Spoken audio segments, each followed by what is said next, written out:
తెలంగాణ రాష్ట్ర వ్యాప్తంగా అక్కడక్కడ తేలికపాటి నుంచి మోస్తారు వర్షాలు కూడా కురుస్తున్నాయి. అయితే ఈ రోజు నుంచి రానున్న 4 రోజుల పాటు వాతావరణ పరిస్థితులు ఏ విధంగా ఉండబోతున్నాయి, అదేవిధంగా ఎక్కడెక్కడ మనకు భారీ నుంచి అతి భారీ వర్షాలు కురవబోతున్నాయి అనేది కూడా తెలుసుకుందాము. మనతో పాటు వాతావరణ శాఖ అధికారి శ్రీనివాస్ గారు ఉన్నారు.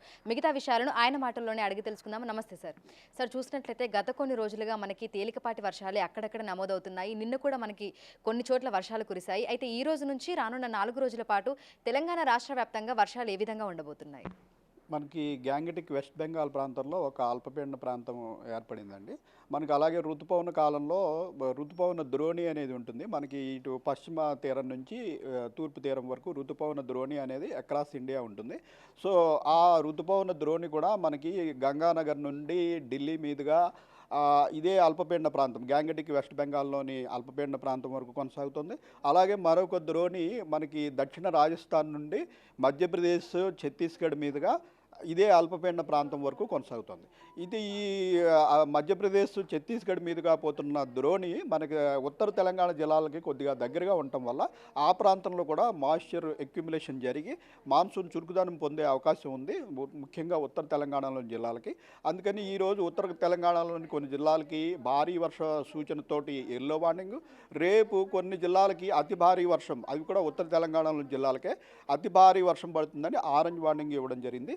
ఈరోజు చూసుకున్నట్టయితే మనం ఉత్తర తెలంగాణలో నిజామాబాద్, నిర్మల్, ఆదిలాబాద్, కొమరంభీం, మంచిర్యాల్, జయశంకర్, భూపాల్పల్లి, ములుగు, మహబూబాబాద్ ఈ జిల్లాలకి ఎల్లో వార్నింగ్ ఇవ్వడం జరిగింది. అంటే 7 సెంటీమీటర్ల పైబడి 7 నుంచి 12 సెంటీమీటర్ల లోపు వర్షపాతం పడే అవకాశం ఉందని ఎల్లో వార్నింగ్ ఇవ్వడం జరిగింది.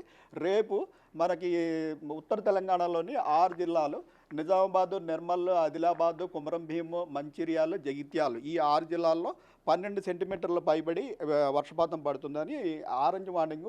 మిగిలిన 5-6 జిల్లాలు ఉత్తర తెలంగాణలోని జిల్లాలకే భారీ వర్ష సూచనతోటి ఎల్లో వార్నింగ్ ఇవ్వడం జరిగింది. అలాగే ఎల్లుండి చూసుకున్నట్టయితే ఒక 3 జిల్లాలకి ఈ ఆరెంజ్ వార్నింగ్, ఆదిలాబాదు, కొమరంభీం, మంచిర్యాల్ 3 జిల్లాల్లో అతి భారీ వర్షం అంటే 12 సెంటీమీటర్ల పైబడి వర్షం, మిగిలిన 5-6 జిల్లాల్లో ఎల్లో వార్నింగ్ ఇవ్వడం జరిగింది. రాష్ట్రంలోని మిగిలిన సెంట్రల్ తెలంగాణ, దక్షిణ తెలంగాణ జిల్లాల్లో ఆకాశం మేఘావృతం అయి ఉండి కొద్దిపాటి జల్లులు అక్కడక్కడ పడే అవకాశం ఉంది అంతే. సరే, అయితే ఈసారి ఎర్లీ మాన్సూన్ వచ్చినప్పటికీ కూడా అనుకున్న స్థాయిలో మనకి వర్షపాతం అనేది నమోదు కావడం లేదు. జూన్ నెలలో చూసుకున్నా కూడా అదే విధంగా ఉంది, అంటే లోటు వర్షపాతమే నమోదయ్యింది. మరి జూలై నెలలో ఏ విధంగా పరిస్థితి ఉండబోతోంది? మనకి జూలై నెలలో ఐఎండీ సెంట్రల్ విభాగం జూలై నెల అంచనాల ప్రకారం తెలంగాణలో నార్మల్ దానికంటే కొద్దిగా ఎక్కువ ఉండే అవకాశం అయితే కనిపిస్తుందండి. అయితే ఈ ద్రోణి ప్రభావం ఇంకా ఎన్ని రోజుల పాటు కొనసాగే అవకాశం ఉంది? ఈ 3 రోజులు భారీ నుంచి అతి భారీ వర్ష సూచనను కూడా ఇవ్వడం జరిగింది. ఆ తర్వాత పరిస్థితి ఏ విధంగా ఉండబోతోంది? ఈ ద్రోణి ప్రభావం ఈ 2-3 రోజులే ఉంటుందని భావిస్తున్నాము.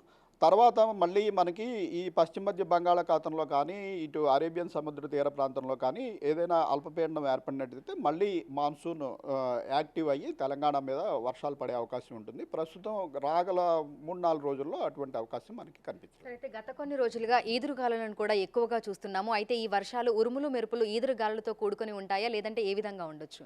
మనకి మాన్సూన్లో పడే వర్షాల్లో ఉరుముల మెరుపుల తీవ్రత తక్కువే ఉంటుందండి. కొద్దిపాటి క్యుములోనింబస్ మేఘాలే ఉంటాయి. ముఖ్యంగా వేసవికాలం వేడిమి బాగా ఉన్నప్పుడు భారీగా క్యుములోనింబస్ మేఘాలు ఏర్పడి పిడుగుపాటు వల్ల ప్రజలు చనిపోవడం అనేది ఉంటుంది. అయితే మాన్సూన్ పీరియడ్లో ఏంటంటే ఎక్కువగా స్ట్రాటస్ క్లౌడ్ అనేది తక్కువ ఎత్తులో క్లౌడ్స్ ఏర్పడతాయి. క్యుములోనింబస్ మేఘాలు కూడా అక్కడక్కడ వేడిమి ఉన్న ప్రాంతాల్లో కొద్దిగా ఏర్పడతాయి, కానీ వాటి వల్ల ప్రమాదం అయితే ఉండదు. అయితే మాన్సూన్ పీరియడ్లో ఈదురుగాలుల ప్రభావం అయితే ఎక్కువ ఉంటుంది. మాన్సూన్ గాలుల వేగం వల్ల ఈదురుగాలుల ప్రభావం ఉంటుంది. సో ఇప్పుడు మనం నార్త్ తెలంగాణలో భారీ వర్షం, అత్యంత భారీ వర్షం ఇచ్చిన జిల్లాల్లో 40 నుంచి 50 కిలోమీటర్ల వేగంతో ఈదురుగాలులు కూడా వీచే అవకాశం ఉందని వార్నింగ్ ఇవ్వడం జరిగింది. రాష్ట్రంలోని మిగిలిన అన్ని జిల్లాల్లోనూ వర్షం పడినా పడకపోయినా ఈదురుగాలుల ప్రభావం ఉంటుంది. అందుకని 30 నుంచి 40 కిలోమీటర్ల వేగంతో అన్ని జిల్లాల్లో ఈదురుగాలులు వీచే అవకాశం ఉందని కూడా వార్నింగ్ ఇవ్వడం జరిగింది. సరే, అయితే జీహెచ్ఎంసీ పరిధిలో చూసుకుంటే వాతావరణం ఏ విధంగా ఉండొచ్చు? ఎందుకంటే ఉదయం అంతా కూడా కొంతగా క్లౌడీ వెదర్ ఉంటుంది, తర్వాత మళ్ళీ మనకు ఒక్కసారిగా ఉక్కపోత అనేది ఉంటుంది. సో ఈ రోజు నుంచి రానున్న 3 రోజుల పాటు జీహెచ్ఎంసీ పరిధిలో ఎలా ఉండొచ్చు వాతావరణం? జీహెచ్ఎంసీ పరిధిలో ఈరోజు లైట్ రెయిన్ మటుకే ఎక్స్పెక్ట్ చేస్తున్నామండి. రేపు ఎల్లుండి కొంచెం మోడరేట్ రెయిన్ఫాల్ వరకు ఉండవచ్చు. మనకి అంతే టెంపరేచర్ పెరిగినప్పుడు కొన్ని చోట్ల చిన్న చిన్న క్యుములోనింబస్ మేఘాలు ఏర్పడి సాయంత్రం వేళల్లో అక్కడక్కడ జల్లులు పడే అవకాశం వరకు ఉంటుంది. సరే అయితే ఇంకా ఫైనల్గా చూసుకుంటే నైరుతి ఋతుపవనాల కదలికలు అనేవి ఏ విధంగా ఉన్నాయి? నైరుతి ఋతుపవనాలు మొత్తం భారతదేశం అంతా వ్యాపించాయి. అయితే ఉత్తర భారతదేశంలో బాగా చురుకుగా కదులుతున్నాయి. అలాగే మనకి పశ్చిమ తీరంలోని రాష్ట్రాలు మహారాష్ట్ర, కేరళ, ఇటు కోస్టల్ కర్ణాటక ఆ ప్రాంతంలో కూడా విస్తృతంగా వర్షాలు పడటం వల్ల మనకి మన నదులు పరివాహక ప్రాంతం అయినందువల్ల నదుల్లోకి పూర్తిగా నీరు చేరుకుని మనకి డ్యాములు నిండే పరిస్థితి అయితే వచ్చింది. అందువల్ల ఇప్పుడు వర్షాధారిత పంటలు వేసుకునే వారికి కొంత ఇబ్బంది అయినప్పటికీ కాలువల ద్వారా సేద్యం చేసుకునే వారికి పెద్దగా ఇబ్బంది లేదు. Thank you sir, thank you.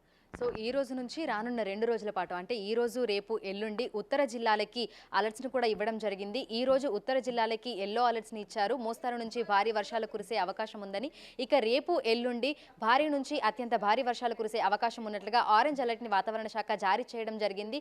ఇక అన్ని జిల్లాలలో మనకి ఈదురుగాలులు వీచే అవకాశం ఉన్నట్లుగా కూడా వాతావరణ శాఖ అధికారులు అయితే తెలుపుతున్నారు.